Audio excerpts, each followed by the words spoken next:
안녕하세요. 네 번째 시간입니다. 오늘 이 시간에는요, 폼 클렌징하고요, 선크림에 대해서 설명을 드릴 텐데요.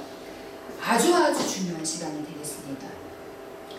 아주 기본이지만 이 기본을 지키지 못하시는 분들이 굉장히 많아요. 왜 폼 클렌징을 사용을 하셔야 되고 자외선 차단제로 마무리를 하셔야 되는지에 대해서 오늘 이 시간, 1시간 동안 들으시면 정확하게 아실 수 있으실 거예요. 자, 여기 보시면은요, 지금 자외선이 있고요. 그리고 60세 노인이 있습니다. 그런데 이렇게 좌우가 지금 달라요. 자, 이 사람은요, 미국에서 트럭을 운전하는 운전기사예요. 그런데 한쪽은요, 계속해서 자외선에 노출이 되다 보니까 주름도 더 깊게 패여 있고요. 그리고 좌우가 완전히 달라요. 한쪽은 굉장히 더 나이 들어 보이고요. 다른 한쪽은 덜 나이 들어 보여요. 뭐 때문에 그래요? 자, 우리가 노화 같은 경우에는요, 크게 원인이 두 가지라고 말씀드렸습니다. 첫 번째는요, 내인성 노화였죠. 나이가 들면서 어쩔 수 없이 자연 노화되는 것. 자, 그 다음에 두 번째 노화 이유는요, 광노화라고 이야기했어요. 빛에 의한 노화 때문에 이렇게 차이가 나는 겁니다. 자, 그런데요, 사람들이 자외선 차단제 언제 바르세요? 라고 이야기를 하면 뭐라고 이야기하나요? 저는 뭐 골프 치러 갈 때나 뭐 해변가 갈 때나 그러니까 여름에 주로 사용을 한다라고 합니다. 그런데 자외선 차단제 같은 경우에는 내가 외출하지 않아도 이 실내에만 있어도 계속해서 자외선에 노출이 된다고 말씀드렸어요. 그렇기 때문에 자고 있는 시간을 제외하고서는 무조건 365일 다 바르셔야 됩니다. 자, 그렇지 않으면 어떻게 된다고요? 이렇게 피부암에 노출이 됩니다. 자, 서양인들 같은 경우에는요, 동양인들보다 피부암에 걸릴 확률이 굉장히 높다라고 말씀드렸었어요. 그래서 1년에 거의 100만 명 정도가 피부암에 걸린대요. 왜요? 서양인들 같은 경우에는요, 자외선 차단제도 바르지 않고요, 해변가만 보면 무조건 이렇게 누워있어요. 그래서 서양인들 자세히 가까이서 보시면 기미 주근깨가 굉장히 많습니다. 그런데도 이런 지각하지 못하는 것 같아요. 그래서 이렇게 피부암에 굉장히 노출이 많이 됩니다. 서양인들은요. 자, 여기 보시면은요, 26세 쌍둥이인데요. 이쪽 주민해주세요. 보시면은 같은 쌍둥이, 일란성 쌍둥이인데도 불구하고 이렇게 틀려요. 그리고 52세 쌍둥이인데요. 여기도 보시면 주름살이나 이런 것들이 틀리죠. 자, 61세 쌍둥이 같은 경우에도요. 자, 이쪽에 있는 분은 지금 보시면은 검버섯과 기미 주근깨가 굉장히 많습니다. 이거 뭐 때문에 그래요? 자, 자연 노화, 내인성 노화는 다 같이 적용되는 이유입니다. 그런데 광노화 때문에 이렇게 달라 보이는 거예요. 자, 여기 보시면요, 저희 제품 이제 선크림에 대해서 설명을 드릴 건데요. 여기에서 우리가 SPF라고 하는 애가 있고요, PA라고 하는 애가 있어요. 그럼 얘네들이 과연 무엇인가에 대해서 설명을 드려야 되겠죠. 자, 우리 제품에는요, 여기 보시면 중요한 게 있습니다. 징크 옥사이드라고 하는 애가 있고요. 자, 에틸 헥실 메톡 시신나네이트, 그 다음 티타늄 디옥사이드라고 하는 애가 주 성분이라고 보시면 되는데요. 자, 뒤에서 설명 좀 드릴게요. 자, 태양빛은요, 적외선, 가시광선, 자외선을 우리가 구별을 할 수가 있어요. 그런데 가시광선 같은 경우에는 우리가 육안으로 볼 수 있는 유일한 빛을 이야기하고요. 그 다음에 적외선은요, 따뜻함을 느끼게 해주는 빛입니다. 그래서 가시광선의 빨간색보다 바깥쪽에 있다고 해서 우리가 적외, 바깥외, 붉을 적. 그래서 빨간색 밖에 있다고 해서 적외선이라고 이야기하고요. 자, 그 다음에 보라색 밖에 있다고 해서 우리가 자외선이라고 이야기합니다. 이 자외선 같은 경우에는 가시광선의 보라색보다 바깥쪽에 있는 빛을 이야기를 하지요. 그렇다면 여기서 중요한 건 뭐냐면요, 우리가 자외선이에요. 이 자외선은요, 우리가 크게 세 가지로 구분을 할 수가 있습니다. 자, UVA 하고요, UVB, UVC. 근데 UVA 같은 경우에는 화장, 보시면 320에서 400 나노메타입니다. 그리고 UVB 같은 경우에는 290에서 320 나노메타고요. UVC는 200에서 290 나노메타입니다. 자, 이 UVC 같은 경우에는요, 파장의 길이가 짧기 때문에 지표면까지 도달하지 못해요. 그래서 오존층에서 파괴돼가지고 여기까지 들어오지 못합니다. 그런데 계속해서 지금 보시면 세계 기후가 변화가 굉장히 심해요. 그래서 얘네들이 들어와 버리면 우리는 치명적입니다. UVC가. 그래서 오존층이 파괴되면 안 되는 이유 중에 하나가 또 이 자외선 때문에 그래요. 자, 자외선 A에 대해서 먼저 설명을 드릴게요. 우리가 UVA라고는 이야기를 하고요. 자, 우리 표피에서요, 멜라닌 세포를 증가시키고 진피까지 침투해서 콜라겐을 파괴하고 주름을 만들어요 라고 했습니다.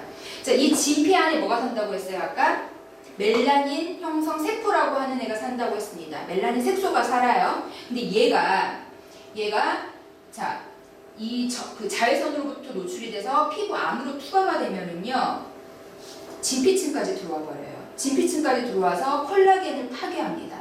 그러면서 주름을 만들어요.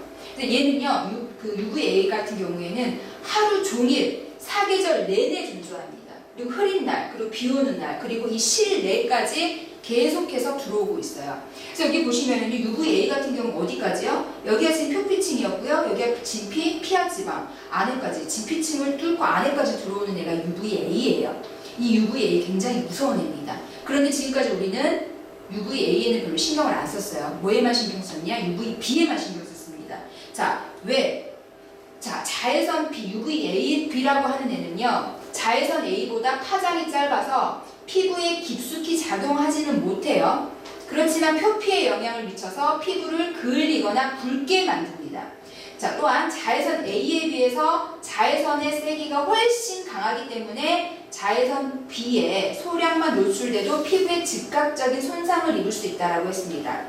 자, 이 자외선 B 같은 경우에는 뭐라고 보시면 되냐면 햇빛이라고 보시면 돼요. 그래서 우리가 햇빛에 노출될 때는 이 자외선 B를 신경 쓰기 위해서 자외선 차단제를 도포를 하는 겁니다.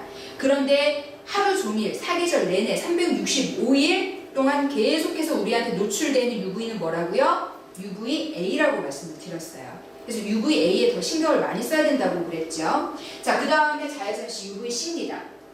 자, 얘 같은 경우에는요, 염색체의 변이를 일으키고요, 눈의 각막을 해치는 인체에 치명적인 영향을 미치는 자외선입니다. 그런데 다행히도 자, 성층권의 오존에 의해서 흡수되고요, 피부에 영향을 주지는 않지만, 자, 대기 오염과 함께 오존층의 파괴가 심해질 경우 피부 암을 유발할 만큼 유해하고요, 위험한 자외선입니다. 하지만 우리가 얘기까지는 아직은 신경을 쓰지 않아도 돼요. 그래서 UVA하고 B를 신경을 써야 되는데, 자, 그러면 SPF 지수라는 것은 무엇이냐? 자, Sun Protection Factor라고 해가지고요, 얘 같은 경우에는 자외선 B를 차단하는 얘입니다. 그래서 피부 염증이나 화상을 일으키는 자외선 우리가 막아주는 역할을 해요. 그래서 SPF 우리 같은 경우에는 뭐예요? SPF 보시면은 자, 50이라고 되어 있습니다. 50. 거기에다가 플러스 하나가 더 들어가 있어요. 그래서 50이 최대치예요. 우리가 쓸 수 있는 자외선 SPF 중에서. 근데 여기에다 우리가 플러스라고 표기를 해놓은 것은요, 2배 정도 더 세다라고 보시면 됩니다. 자, 그래서 SPF 다시 한번 정리를 하자면 자외선 B를 차단하는 지수인데, 자, SPF의 숫자가 클수록 자외선 차단 효과가 높지만 SPF 15 이후로는 자외선 방어율에 큰 차이는 없다라고 했어요. 자, 여기에서 50이라고 하는 건 우리가 약속한 게 있습니다. 자, 15. 자, 15를 곱해요. 자, 50 곱하기 15 하면 몇이죠? 750이죠. 자, 750을요, 우리가 60분으로 나눕니다. 자, 그러면 몇이 나와요? 대략 12 정도 나오니까, 자, 그럼 12시간 정도를 우리가 이 SPF로부터 보호해준다는 겁니다. 그러니까 UV, B로부터. 이렇게 약속을 한 거예요. 그런데 만약에 숫자가 50이 아니고요, 30이면 UVB를 차단하는 시간이 더 줄어드는 거죠. 그래서 이거는 시간하고도 우리가 관계가 있다라고 보시면 될 것 같고요. 자, 그 다음에 PA. 굉장히 중요한 게 이제 PA라고 했어요. 자, 얘 같은 경우에는요, Protection Grade of UVA라고 해가지고요.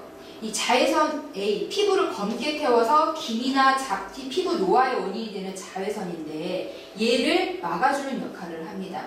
그래서 자외선 A를 차단하는 지수를 이야기하고, 자, PA의 플러스 개수가 많을수록 자외선 차단 효과가 높다고 했는데요. 자, 우리 같은 경우에는 지금 자, 플러스가 몇 개예요? 보통 지금까지 나와 있는 현존하던 제품들은 3개까지 나와 있었어요. 그런데 얘는 4개예요. 그만큼 그만큼 UVA에 굉장히 강하다는 얘기입니다. 그래서 얘보다 더 강한 자외선 차단제는 지금 없어요. 그래서 자외선 차단에 있어서는 얘만큼 강력한 제품은 없다라는 거 이해하시면 될 것 같고요. 자, 여기 보시면은요, UV 흡수 반사 손상에 대해서 지금 표기를 해놨는데, 자, 얘네들은 지금 어두운 피부고요. 얘는 지금 밝은 피부입니다. 자, 우리가 이렇게 자외선이 UV가 이렇게 피부에 투하가 됐을 때 그 5% 정도가 이 진피층 안에까지 들어가게 되고요. 침투하게 되고요. 그 다음에 70% 정도는 표피층하고 이 진피층 사이에 그냥 머물러요. 그리고 25%는 UV를 반사시킵니다. 그렇기 때문에 어두운 피부 같은 경우에는요, 그러니까 흑인을 이야기하는 거예요. 흑인들은요, 자외선이 이렇게 투하가 될 때 이 표피층에서 70%를 가지고 있어요. 그래서 이 표피층에 우리 기저층에 뭐가 있다고 그랬죠? 멜라닌 세포가 산다고 했잖아요. 그래서 이 멜라닌 세포하고요, 이 UV하고 서로 만나가지고 위로 이렇게 밀려 올라가겠죠. 네, 밀려 올라가면서 이 표피층이 까매지는 거예요. 왜요? 멜라닌 세포는 원래 자기가 가지고 있는 색깔이 흑갈색이기 때문에. 자, 그런데 5%밖에 이 안에 침투를 하지 않아요. 그렇기 때문에 자, 흑인들은요, 피부암에 걸릴 확률이 덜합니다. 자, 그런데 반대로 서양인 같은 경우에는요, 이 15% 정도가 침투합니다. 어디까지요? 진피층까지. 진피층까지 침투를 하고 25%만 이 표피층에서 머물러요. 자, 표피층에서 머무르고 그 다음에 60%는 반사시켜버립니다. UV를. 그렇기 때문에 얘하고 비교했을 때 지금 얘가 훨씬 멜라닌을 만들어내는 게 적겠죠. 그렇기 때문에 이렇게 표피층으로 밀려 올라간 애들도 덜하기 때문에 그래서 서양인들은 피부가 흑인들에 비해서 하얀 거예요. 얘네들은요, 이 가지고 추가되는 게 틀려요. 서로 UV를. 그래서 흑인과 동양인과 그 다음에 서양인 이런 식으로 피부 색깔이 다른 이유는 이 멜라닌 색소 형성 세포 때문에 그렇습니다. 자, 그러면은요, 이제 우리가 그 선크림이 물리적 차단제라고 하는 애가 있고요. 그 다음에 화학적 차단제라고 하는 애가 있어요. 근데 우리가 보통 물리적 차단제는 무기자차라고 이야기를 하고요. 그 다음에 화학적 차단제는 유기자차라고 이야기를 합니다.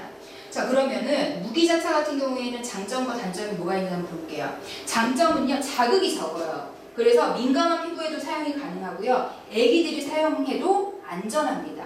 근데 단점이 있습니다. 백탁 현상이 있어요. 딱 발랐을 때 하얗게 들뜨는 게 있죠. 그래서 예전에 우리 그 화학적 차단제가 없고 물리적 차단제만 나왔었을 때는요, 얼굴만 그냥 하얗게 떠가지고 다니는 사람들이 있었어요. 그래서 남성분들 중에서 그게 싫어가지고 자외선 차단제 저는 안 발라야 하시는 분들 계시거든요. 그런데 요즘에는 그렇게 나오지 않아요. 네, 백탁 현상이 많이 줄어들었습니다. 그런데 이 무기자차 같은 경우에는 안전한 반면, 자, 발림성이 굉장히 뻑뻑하고요. 발랐을 때 완전히 흡수되는 느낌이 안 들어요. 그냥 표피층에서 겉도는 느낌이 들 겁니다. 그리고 또 번들거리는 느낌도 들고요. 근데 이 무기자차, 물리적 차단제 같은 경우에는요, 이렇게 표피에서 어떻게 해요? 지금 산란을 시킵니다. UV를 이렇게 반사시키는 역할을 하는 애가 물리적 차단제입니다. 자, 이 물리적 자외선 차단제 같은 경우에는요, 다시 한번 또 말씀드리자면 피부에 물리적인 막을 만들어 가지고요, 자외선이 피부에 닿지 않게 함으로써 자외선을 차단합니다. 그래서 산란시키는 방법을 사용하기 때문에 피부에 대한 자극은 당연히 적겠죠. 그리고 균일하게 바르기 어렵습니다. 반면에 자 그리고 하얗게 뜨는 백탁 현상이 발생할 수가 있어요. 그래서 물리적 자외선 차단 성분은 총 두 가지고요. 티타늄 디옥사이드 그리고 징크 옥사이드가 있습니다. 근데 얘네들 차이를 한번 볼게요. 티타늄 디옥사이드 같은 경우에는요. 자외선 A와 자외선 B를 동시에 차단을 해주지만 얘에 비해서는요. 자외선 A의 차단력이 떨어지는 것으로 알려져 있습니다. 그리고 함유량이 높아질수록 차단 효과는 좋지만 백탁 현상이 굉장히 심해진다는 특징이 있어요. 자, 제가 아까 앞에서 우리 전성분 말씀드릴 때 밑줄 3개 꼬는 거 있습니다. 그거 다시 한번 확인하세요. 자, 그 다음에 두 번째는요. 징크 옥사이드입니다. 자외선 A하고 자외선 B를 동시에 차단해줘요. 그리고 티타늄 디옥사이드에 비해서 자외선 A의 차단력이 높은 것이 특징입니다. 그래서 보통 제품들이 이 징크 옥사이드와 같이 이렇게 티타늄 디옥사이드를 혼합을 하게 되면 단독으로 사용했을 때보다 자외선 차단 효과가 더 좋은 것으로 알려져 있습니다. 자, 우리 제품 같은 경우에 어때요? 전성분 아까 확인하셨죠? 자, 어떤 게 지금 포함되어 있는지, 함유되어 있는지 다시 한번 확인해 보세요. 자, 그 다음에 두 번째는 유기자차, 화학적 차단제입니다. 얘는요, 장점이 무기자차하고는 반대로 백탁 현상이 덜하다는 것, 그리고 발림성이 좋고 사용감이 좋습니다. 그런데 단점은요, 자극적이에요. 그래서 아가들이 바르거나 민감성 피부에게는 피부 트러블이 생기기가 쉽습니다. 자, 얘는 원리 한번 볼게요. 얘는요, 아까 물리적 차단제 같은 경우는 다 그냥 표피층에서 반사를 시켰어요. 근데 얘 같은 경우는 어떻게 해요? 이 표피층에서 한번 흡수를 합니다. 자, 표피층 안에까지 흡수를 시켜가지고요, 얘를 소멸시키는 역할을 하는 애예요. 그러니까 아무래도 화학적인 성분이 들어가 있다 보니까, 그리고 발림성이 좋게 하다 보니까 얘네들을 먼저 쫙 흡수를 하는 거예요. 먼저 1차적으로 흡수를 한 다음에 그 다음에 이 멜라닌 색소가 아래에서 위로 올라오고 그리고 자외선이 이렇게 투과되는데 여기에서 얘네들을 방해하는 역할을 하는 얘가 이 유기자차입니다. 자, 그러면 이 유기자차 같은 경우에는요, 보시면은요, 자, 다시 한번 정리할게요. 자외선을 흡수해서 열 에너지로 전환함으로써 자외선을 차단합니다. 그래서 피부에 발랐을 때 투명하고 사용감이 좋다는 장점은 있어요. 그렇지만 자외선을 흡수하는 과정에서 높아진 열 에너지가 피부에 자극을 줄 수 있습니다. 그래서 앞에서 설명드렸던 징크 옥사이드하고 티타늄 디옥사이드를 제외한 나머지는 모두 화학적 자외선 차단 성분에 속해요. 그래서 뭐뭐 신라메이트로 끝난다든지 아니면 아보벤존 그리고 옥시벤존 등이 있는데, 자, 첫 번째 보시면은요, 지금 에틸엑실 메톡시신라메이트, 얘 같은 경우에는 가장 많이 사용되는 자외선 차단 성분이에요. 그래서 자외선 A하고 B를 동시에 차단은 해주는데요, 자외선 B에 비해서 자외선 A의 차단력은 떨어지는 것으로 알려져 있습니다. 자, 그 다음에 두 번째 많이 사용하는 성분 옥시벤존이에요. 자, 얘 같은 경우에는요, 자외선 A하고 자외선 B를 동시에 차단해주지만 자외선 B의 차단력에 비해서 A의 차단력은 떨어지는 것으로 알려져 있습니다. 얘 같은 경우에는 지금 안전도 등급이에요. 얘는요, 8등급으로 굉장히 높은 위험도를 가지고 있습니다. 그래서 자외선 차단제 집에 있는 거 확인 다 해보세요. 자, 얘가 들어가 있으면은요, 안 좋은 제품이라고 보시면 돼요. 자, 옥시벤존 또는 벤조페논 3라고 표기되어 있는 제품은요, 사용하시면 안 됩니다. 트러블 굉장히 많이 발생하고요, 인체에도 안 좋아요. 제가 아까 앞에서 말씀드렸던 우리 경피독이 있었죠? 예, 경피독에 노출될 확률이 굉장히 높아집니다. 자, 저희 제품에는 당연히 안 들어가 있죠. 당연히 안 들어가 있습니다. 그래서 얘 같은 경우에는 위험한 성분이다. 정리해드리고요. 자, 그 다음에 세 번째 같은 경우는 아보벤존입니다. 자, 얘는요, 우수한 자외선 A 차단 능력을 가지고는 있어요. 근데 상대적으로 자외선 B의 차단력은 떨어지는 것으로 알려져 있습니다. 얘 같은 경우에는 아까 앞에서 지금 8이었는데요. 얘는 지금 2예요. 그래서 비교적 낮은 위험도를 가지고는 있습니다. 근데 햇볕과 만나면 활성산소를 생성하고요, DNA를 손상시켜서 암을 유발할 수 있다는 연구 결과가 있습니다. 그래서 얘 같은 경우에도 좀 위험한 성분이다라고 보시면 될 것 같아요. 자, 우리가 이 활성산소 같은 경우에는 이야기가 나왔으니까 유해산소라고도 이야기를 해요. 자, 우리는 계속해서 산소를 공급을 받습니다. 그런데 이 산소를 공급을 받았을 때 한 2에서 5% 정도는 활성산소로 바뀌어요. 그래서 이 활성산소 같은 경우가 우리 인체에서 안 좋은 영향을 끼쳐요. 그래서 콜라겐이나 엘라스틴 같은 애들을 파괴를 시키기도 하고요. 그리고 산화, 그러니까 노화를 계속해서 촉진하는 역할을 하는 애가 이 유해산소인 활성산소입니다. 그런데 얘를 막아주는 역할을 하는 애가 뭐예요? 그러니까 산화를 막아주는 역할을 하는 애가 항산화죠. 그래서 항산화 물질을 먹게 되면 이 활성산소를 줄여주는 역할을 합니다. 그래서 항산화의 대표적인 게 아까 비타민 C였잖아요. 그래서 우리가 비타민 C를 섭취하는 이유는 뭐예요? 이 활성산소가 만들어지는 것을 줄이기 위해서. 그래서 우리 인체가 산화되는 것을 막아주게 하기 위해서 섭취하는 게 우리가 항산화 물질입니다. 자, 그래서 우리 지금 그 선크림 같은 경우에는요, 발라보시면 어떠셨어요? 자, 그러면 우리는 제품이 무기자차예요, 유기자차예요? 정확하게 단점 이렇게 이야기를 하라고 말씀을 하시면 저 같은 경우에는 딱 중간이라고 말씀을 드리고 싶어요. 그래서 물리적인 차단제에서 단점을 보완하고요. 그리고 이 화학적인 차단제에서 단점을 보완한 제품. 그래서 딱 중간에 있다라고 보시면 될 것 같습니다. 그래서 발림성이 굉장히 좋고요. 백탁 현상 일어나지 않고요. 그리고 위험한 성분들 들어가 있지 않고요. 네. 그리고 아가들이 사용해도 안전한 그런 성분들만 우리가 넣었다라는 것.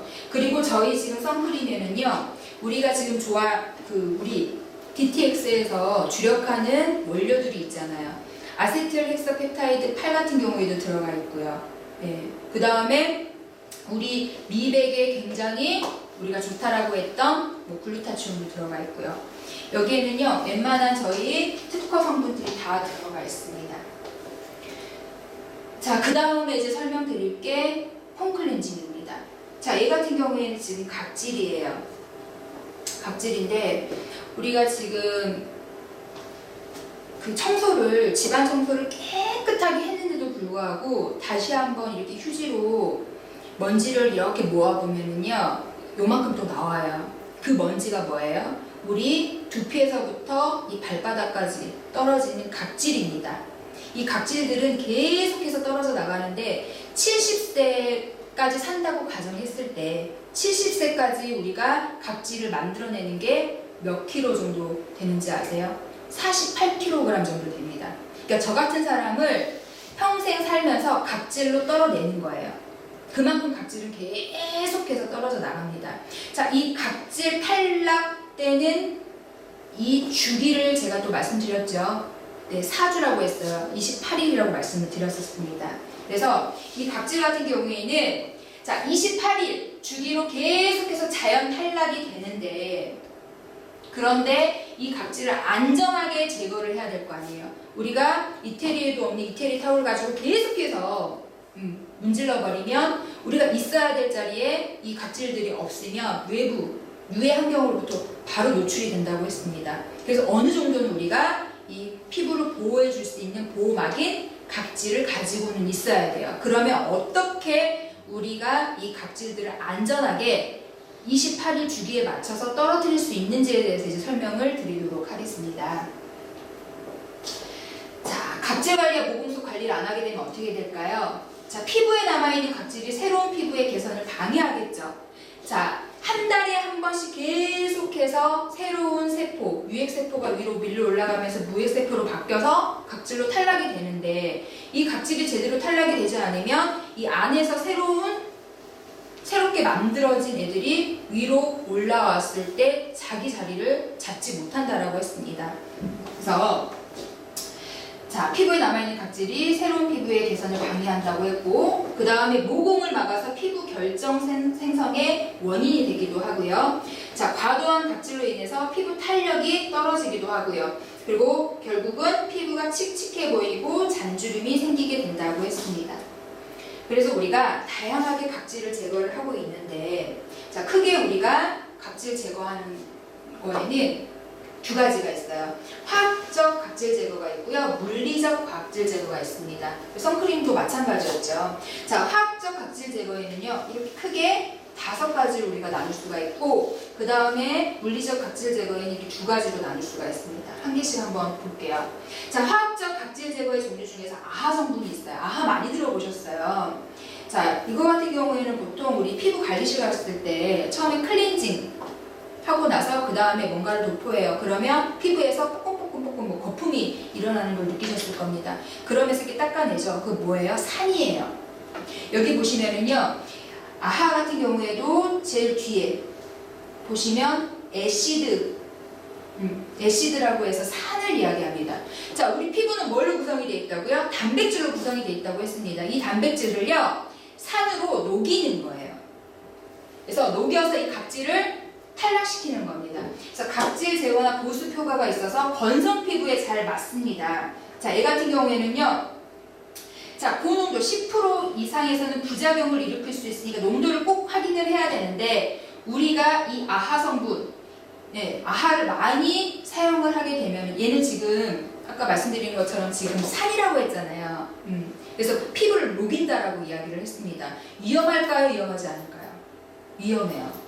그래서 저 같은 경우에는 아하나 바하나 이런 애들은 사용을 하시지 말라고 말씀드립니다. 그러면 각질 제거 뭐가 제일 좋아요? 평상시에 계속 꾸준하게 그냥 자연적으로 탈락되는 것들은 탈락시키고, 그 다음에 정말 우리 미세먼지나 이런 애들 때문에, 유해한 환경 때문에 굉장히 많이 지금 피부가 망가져 있잖아요. 그래서 깨끗한 제품으로, 건강한 제품으로 깨끗하게 클렌징하는 것이 가장 중요합니다. 자, 그래서 우리가 지금 폼클렌징 사용하는 거거든요. 굳이 이런 애들 사용하지 않아도. 자, 얘는 아하 같은 경우에는 보통 우리가 그 과일 있죠. 과일 산. 그리고 우리 그 우유 같은 경우에 그 오래돼가지고 부패된 거 있죠.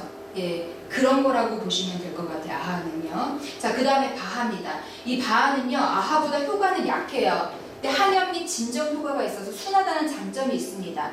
그래서 표피의 각질은 물론 모공 안쪽 피지와 각질을 녹여내서 지성 피부와 여드름 피부에 잘 맞기는 해요. 자, 얘 같은 경우에도 지금 에시드 산이에요.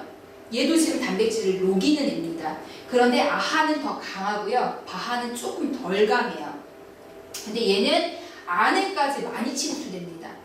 입자 크기가 더 작아요. 그래서 모공까지 들어가서 그 안에서 피지와 각질을 녹여요. 자, 그 다음에 얘 같은 경우는 라합니다. 지성 피부에 잘 맞고요. 서서히 부드럽게 작용해서 각질을 관리해줍니다. 얘네들 다 마찬가지로 지금 화학적 차단제이기 때문에 산이 들어가 있어요. 다 녹이는 역할을 하는 애들입니다. 자, 그 다음에 파하. 자, 라하나 파하 같은 경우는 잘 안 들어보셨을 거예요. 아하나 바하에 비해서. 자, 각질 탈락을 유도해서 세포 교체가 신속하게 일어나도록 돕고 보습작용이 있어서 건성 피부에 잘 맞아요 라고 이야기했습니다. 일단 한 번씩은 제가 이론적으로 짚고 넘어가는 거예요. 자, 그 다음에 효소입니다. 자, 효소 같은 경우에는 우리가 분말 형태로 많이 이렇게 보실 수가 있어요. 그래서 폼클렌징 이런 거 보실 때 이렇게 가루로 돼 있는 애들이 있습니다. 그래서 가루로 돼 있다가 얘를 물에다 이렇게 녹여가지고 거품을 내서 세안하는 경우가 있죠. 그 이제 효소 제품이 그렇게 많이 만들어지는데요. 얘 같은 경우에는 이제 각질층의 단백질을 분해해서 각질 사이의 연결 고리를 잘라서 제거하는 원리로 주로 파파인 효소가 많이 이용되고 있다고 했습니다. 그래서 굳이 5가지 화학적 제품 중에서 한 가지만 선택을 하라고 하면 저는 효소는 선택을 할 것 같아요. 근데 나머지들은요, 아예 단백질을 녹이는 거기 때문에 조금 더 강하다라고 보시면 될 것 같습니다. 자, 그 다음에 물리적 각질 제거 종류 중에서 첫 번째 스크럽이에요.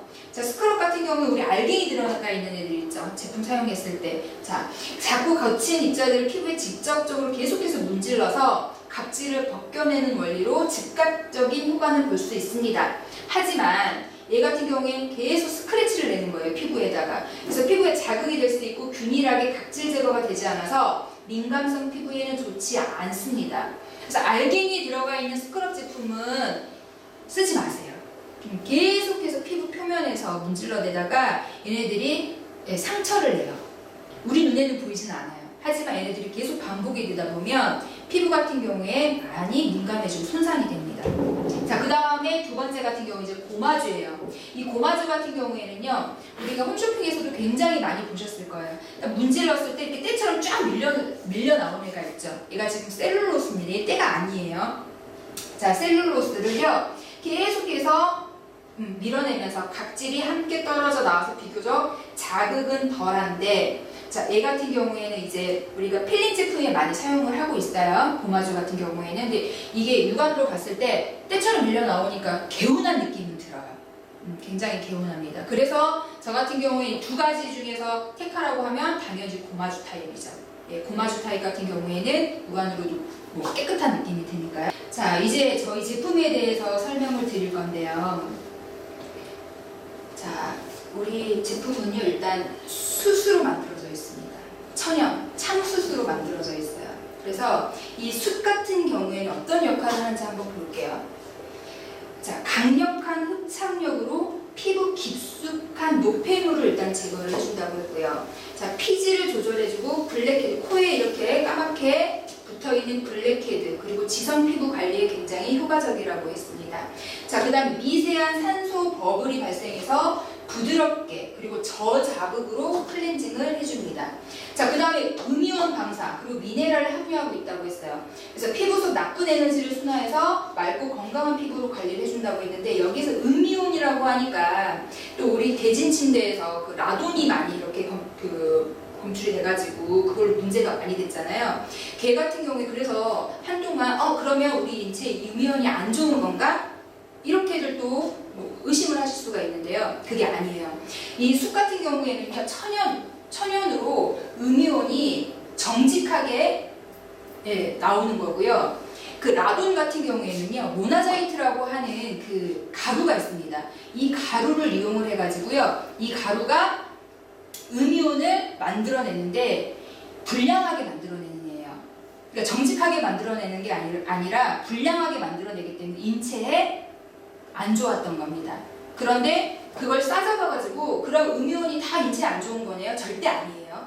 자, 음이온 같은 경우 우리 인체에 굉장히 효과가 좋습니다. 근데 숯 같은 경우에는요, 전혀 음이온하고 이렇게 연관을 지을 때도요, 안 좋은 것들이 뭐 이렇게 만들어진다 이런 식으로 의심하실 필요가 전혀 없어요. 그래서 한마디로 정의하자면 이 숯 같은 경우에는 이물질에 대한 흡착력과 정화력이 뛰어난 천연 숯가루다라고 보시면 되는데요. 자, 여기에서 일단 이제 하나씩 또 짚고 넘어가도록 하겠습니다. 어때요? 우리 제품을 쓰셨을 때 이게 제일 지금 마지막에 나온 제품이에요. 자, 우리가 각질을 앞에서 꼭 제거를 해야 되는 이유에 대해서 말씀드렸습니다. 자, 턴오버 기간이라는 게 있었어요. 이 턴오버 기간이 나이가 들면서 노화가 진행이 되면서 어떻게 된다고요? 늦어진다고 했죠. 늦춰진다고 했습니다. 그래서 우리가 이 각질 같은 경우 인정이 방법을 활용을 해가지고 얘를 없애줘야 되는데, 그렇다면 앞에서 지금 화학적 차단제, 화학적 자극 그리고 물리적 자극을 이용을 해가지고 계속해서 이 각질을 없앨 것이냐, 아니면 평상시에 꾸준히 관리하면서 이 턴오버 기간을 지키면서 각질을 제거할 것이냐. 자, 전자를 택하시겠어요? 후자를 택하시겠어요? 당연히 안전한 후자를 택하셔야 되겠죠.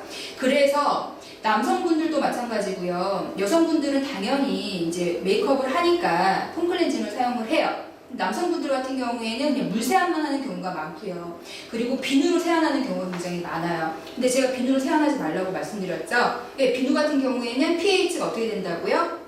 알칼리 쪽에 가깝다고 했습니다. 근데 우리 피부는요, 약산성이라고 했어요. 4.5에서 5점의 약산성인데 이 약산성이 알칼리하고 만나게 되면 위험해져요, 피부가. 그래서 알칼리 쪽으로 가면 아토피 피부에 노출될 확률이 굉장히 높다라고 했습니다. 그런데 이런 폼 클렌징 같은 경우에는요, 여기 보시면 저자극 클렌징이라고 했죠. 얘 같은 경우는 pH 자체가 중성 쪽에 가깝다고 보시면 돼요.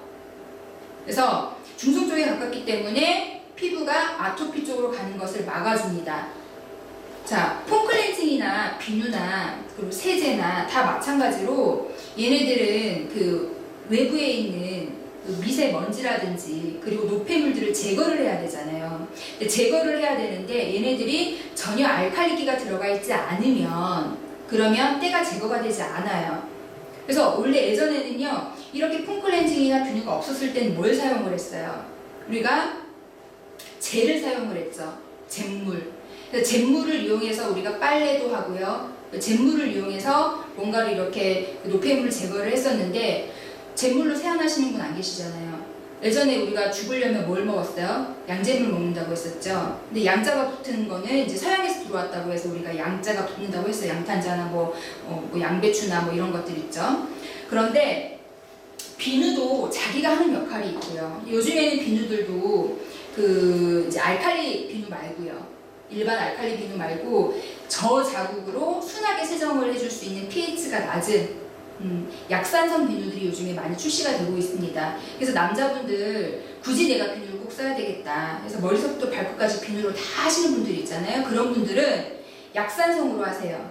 만약에 하실 것 같으면. 여성분들 같은 경우는 그렇게 사용 안 하시잖아요. 샴푸, 린스 다 사용하시고 그 다음에 폼클렌징으로 세안하시고 그 다음에 바디도 피부예요. 바디 다 피부인데 바디는 또 우리가 크게 뭐 생각을 안 하시는 분들이 많아요. 왜냐하면 얼굴 같은 경우에는요. 그 폼클렌징도 좋은 거 쓰고 스킨, 로션, 뭐 단계별로 다 사용하는데 우리 여기 몸 같은 경우에는 아무것도 안 바르시는 분들이 있어요. 그러시면 안 됩니다. 같은 피부입니다. 그래서 일단 우리 폼클렌징 같은 경우에는 평소에 우리가 각질을, 노폐물을 계속해서 반복적으로 제거를 해주는데 지금 같은 기후에는 반드시 사용을 하셔야 돼요. 왜냐하면 그리고 지금 미세먼지가 어마어마하게 많잖아요. 그런데 나는 메이크업을 하지 않기 때문에 뭐 특별히 뭐 아무것도 사용하지 않고 제품을 사용하지 않고 그냥 물로만 세안해도 된다? 절대 아니에요. 자, 피부 같은 경우에는요. 지금 막이라는 게 씌워져 있다고 말씀드렸습니다. 이 막에요. 노폐물들 그리고 균들이 다 붙어 있어요. 근데 이 붙어 있는 애들을 클렌징 제품을 사용해 가지고 얘네들을 계속해서 흡착시켜 가지고 빼내줘야 됩니다. 빼내줘야 되는데 저희 제품 이제 사용을 해보시면 그 이제 사용감에 대해서 이렇게 말씀들을 이렇게 하시는데 얘는 지금 참수시예요. 참수시기 때문에 얘네들은 지금 다른 화학 제품을 넣지를 않았어요. 이 성분 자체에다가는요. 당연히 제품에 들어가는 이제 원료나 성분들이 뭐 이제 화학적인 거는 있지만 이 참수 자체에다가 뭔가를 포함시키게 되면 얘네들이 제형도 바뀔 수 있고요. 색상도 바뀔 수는 있습니다.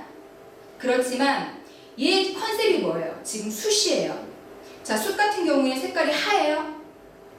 자, 까만색이 하얗게 바뀌려면 뭐가 첨가가 돼야 되겠어요? 자, 뭔가가 지금 첨가가 돼야 되는데 그 뭔가는요. 자연적이지가 않은 그리고 얘네들은 천연이 아닌 뭔가 인공적인 게 들어가야 됩니다. 그래서 저희가 얼마든지 색깔을 바꿀 수는 있어요. 제형 자체도 바꿀 수는 있습니다. 하지만 바꾸지 않은 이유는요. 얘는 친환경 제품이기 때문에 그래요. 그래서 사용하시고 나서 자, 이렇게 좀 까맣게 이렇게 좀 떨어지는 게 있을 거예요. 그런데 얘네들은요. 자, 우리 인체에 안전하게 사용되게 하기 위해서 우리가 그렇게 지금 색상이라든지 제형이 만들어진 겁니다. 자, 그런 부분을 이해를 하시고 다른 분들한테도 이렇게 안내를 하셔야 되는데 자, 보통 우리가 폼클렌징 사용하시면은요 하얀색 제형들이 굉장히 많아요. 근데 그 하얀색 같은 경우에 이렇게 우리 제품처럼 숯이 들어가 있지 않기 때문에 그렇죠. 근데 우리 원료 자체가 일단 자, 원료 주 성분이 숯이기 때문에 당연히 색상이 까맣게 나오는 거는 이해를 하셔야 되는 부분이고요. 그래서 우리가 지금 4시간 동안 계속해서 이제 설명을 드렸던 게 피부에서 가장 중요한 거는요. 뭐라고요? 피부에서 가장 중요한 거는 콜라겐과 엘라스틴입니다. 얘네들이 무슨 역할을 해요? 자, 주름이 발생되는 것을 막아주고요. 그리고 탄력이 떨어지는 것을 올려준다고 했어요. 그런데 이 콜라겐하고 엘라스틴이 어디에 포함되어 있어요? 우리 피부 안에 있는 그러니까 단백질 안에 있는 펩타이드라든지 아미노산에도 영향을 주죠. 그래서 우리 제품들을 보시면 자꾸 반복해서 나오는 원료와 성분들이 뭐예요? 아세틸 헥사 펩타이드도 펩타이드입니다. 단백질이에요. 단백질이죠. 자, 그 다음에 우리가 계속 생체 모방수라고 하는 애도 퍼스트 에센스에 들어간 자, 생체 모방수라고 하는 애도 우리 인체하고 가장 유사한 성분이라고 이야기를 했습니다. 그래서 우리 제품은요, 일단 함유량 자체도 틀리다고 했어요. 자, 우리 아세틸헥사펩타이드 굉장히 고가예요. 다른 타사에서도 자, 아세틸헥사펩타이드가 좋으니까 자, 바르는 보톡스잖아요. 자, 이런 애들 얼마든지 넣을 수 있겠죠. 그런데 그렇게 되면 어떻게 돼요? 원가 자체가 굉장히 높아집니다. 그래서 넣고 싶어도 넣을 수 없다라는 거. 그래서 저희 제품은요. 자, 다시 한번 정리를 하자면 자, 이지안 피부과에서 만들어진 안전한 제품입니다. 그리고 확실한 제품이에요.